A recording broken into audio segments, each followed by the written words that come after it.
Hello, I am Lisa Hennessy, and this is Knit, Pray, Crochet, episode 55.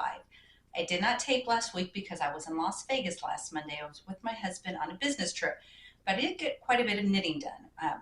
Not all on the business trip. Before the trip, I was working on my cardigan sweater, which I'm going to have to go back and look at my videos because I'm not quite sure when I started this. I would like to have it done while the weather's cold. It was cold last week, but then now today it's going to be 80. So I've gotten quite a bit. I finished the arm, and then I'm working on my second arm. So I still have quite a bit left of the arm to do, and then I have to pick up stitches around the neckline and the sides to do the ribbing. But there's a little bit of a dilemma. This is all the yarn I have left. It might be enough to finish my sleeve. I'm not sure. I have 3 sets of 12 rows that I have to do. Probably not enough yarn. And my Heartland Redwood dye lot 643564 is probably going to be near impossible to find because I don't even know when I bought this yarn. I think I bought it 6 months ago, maybe 8. I have no idea. Lesson learned. I thought I had enough yarn. I should have just brought one extra skein just in case, because I can always make hats out of it or hair scrunchies. So I'm going to buy another skein. Hopefully I have enough to finish my sleeve, because I don't really care if it's a different dye lot for this. And you know what? Maybe even if it's a different dye lot, you're not going to be able to tell the difference. That's what I'm going to hope for. So that, I don't know when I'm going to finish it. I don't want to stress out about it because I knit so I don't be stressed. And got a lot of hair scrunchies done while I was on my trip. It was really a nice, relaxing trip. Like Vegas is as relaxing as you can be. It was relaxing for me because my mom didn't call me 20 times a day. But I got these hair scrunchies done. I did find this red, green, and white yarn at Michael's. It's Capri Eco Cotton. So I've got that, and I think it was buy one, get one 50% off, and it was $1.50 for 2 skeins. I got 3 skeins out of one. This is the stockinette. This is the stockinette. Then I reversed it with a garter stitch. And this one is a knit 2 purl 2, but you can't really tell the difference between the two with this yarn. So I don't think I'm going to do that again. It's easier just to straight knit. So I will get 2 more out of this. So I'll have a total of 6 of those done. And then I don't know, I might have been working on these last week. I finished these. I'm just using up some red and green yarn. I'm making these hair scrunchies to give to the workers in my mom's assisted living. Because it was cold last week. We had some below freezing temperatures. I'm really wanting to get the items to the homeless sometime middle of this month before Thanksgiving. So this is some yarn that was left over from a cardigan that I made. I'll probably be wearing it in one of my videos because now that it's getting cool, it will be cooler, not today. But this was left over, so I knit it, and then with what was left over, I crocheted around it, and it can actually be worn either way. That's where I sewed it together, but that could actually look nice across the top. So that got done. I found out I've been going to acupuncture for my trigger finger. It's helping a little bit. I'm going to the orthopedic doctor next month, so he'll be able to help me with it. But I had this Fair Isle yarn.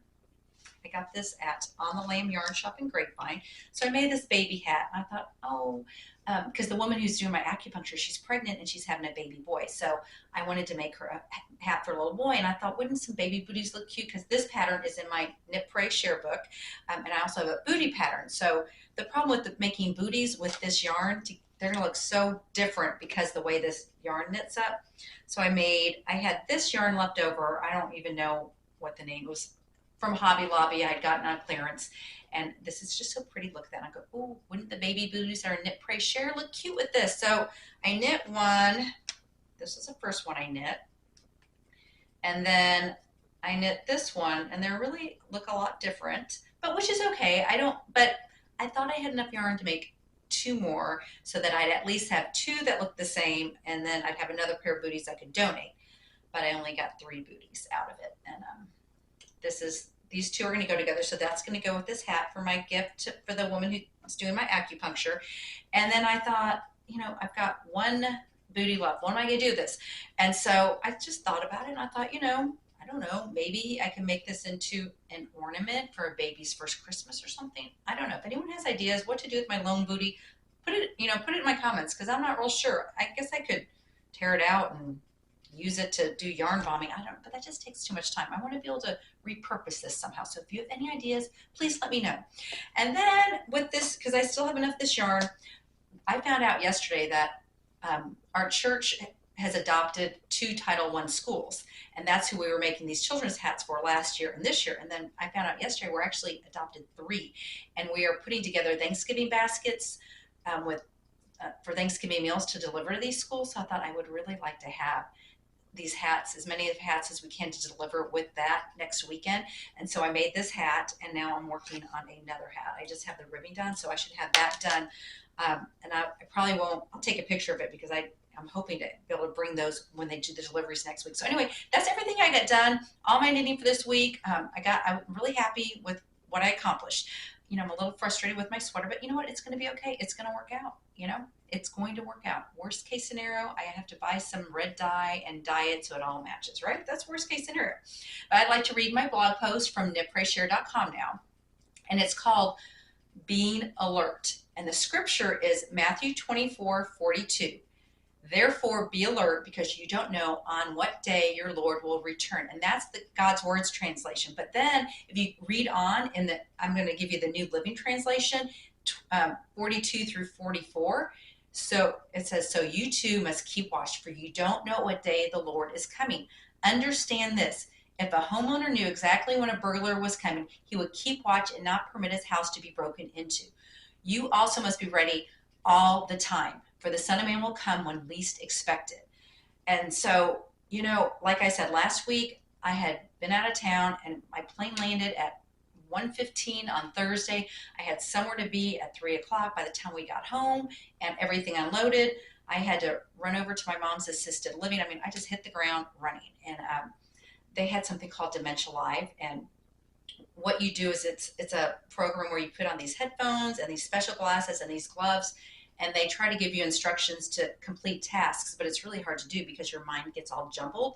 And it's just to give you more empathy when dealing with someone with dementia. And it did help me, because sometimes I get frustrated with my mom because I'm, telling her to do things, and I could just tell she's just getting overwhelmed because she can't process it. But now I have a better idea. So I did that, and then I went up to her apartment. I got her dirty clothes that I bring home to wash, and then once I got back home, I popped my trunk, I unloaded everything, went inside, started to sort my laundry, started to put in a load, and then I thought, I forgot to shut the garage door. So I walked out without looking. I don't know if you know where this is going or not, but I shut the garage door, and I hear this metal crunch, and I said something that I can't repeat. It was not, I like, oh my gosh, I can't believe I just did that, this metal crunch. And so, of course, my hatch was still up. So I, pushed the garage door back up, walked around, put my hatch down, and there's this nice big metal crease across my rear hatch. And so I call my husband near tears, and I started to tell him, what I did. He goes, you shut the garage on your car door. And I go, yes. He goes, did you break the glass? And I said, oh, I guess it could be worse. I could have broken the glass and not be able to shut my rear door. So in the big scheme of things, it was awful that I did that, but it could have been worse. And I thought to myself, there's got to be a blog post in this, right? There's got to be somewhere. So the next morning when I woke up, in my Bible reading plan, I was in Matthew 24, Mark 13, and Luke 21, 5 through 38. And the title was, guess what? Be alert. While not being alert to my surroundings did damage to my car, it made me think about the lost souls who will have eternal damage, not just for denying Jesus, but also for making fun of those of us who are grounded in our faith. And then when I'm reading my Bible reading, what was even more concerning was Jesus' response to his disciples. They asked him, when is the end of age going to be, and what signs will be given for your return? And he told them, and there's different versions. It's in Matthew 24, 42 through 44, Mark 13, 33 through 37, and Luke 12, 25 through 38. I like being able to look at all 3 different interpretations of the writers because it just helps you understand it. But I'm going to read the Mark version. And Jesus' response to his disciples, which is us, we are also his disciples, he said, we need to be alert, because only our Father in heaven will know the day or hour that's going to happen. And this is what he said, his words to his disciples. But about that day or hour, no one knows, not even the angels in heaven, nor the Son, but only the Father.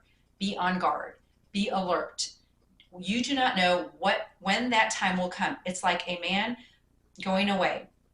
He leaves his house and puts his servants in charge, each with their assigned task, and tells the one at the door to keep watch. Therefore, keep watch, because you do not know when the owner will come back, whether in the evening or at midnight or when the rooster crows or at dawn. If he comes suddenly, do not let him find you sleeping. What I say to you, I say to everyone, watch. Jesus' words to us, not just we are his disciples too. And they're very clear. As believers, we need to be on guard. It isn't important to know what the exact day of Jesus' return is, but to focus on who we are called to be as his disciples. We live with an urgency to let others know who he is and how he can change their life. We pay attention to God puts in our pathway. Currently, we are seeing many of these signs mentioned in Scripture. In Matthew 24:12, Jesus tells us sin will be rampant everywhere, and love of many will grow cold. And then in Luke 13:10 through 11, he continues, nation will rise against nation, kingdom against kingdom. There will be great earthquakes and famines. And then in one of the other versions, it says, brother families will turn against each other. I mean, we are facing these things now. We are seeing these things. And as we see these things happening, I know that means Christ's return is growing nearer and nearer. God's wrath will be poured out on those who reject Christ. Even though we may not know when Christ will come back, those of us who believe do not fear that day, because we know the God who does know when that day will come. So in the meantime, we remain vigilant in sharing who Jesus is with those who don't know him. And it's easy to get preoccupied with letting things in life distract us from God's mission.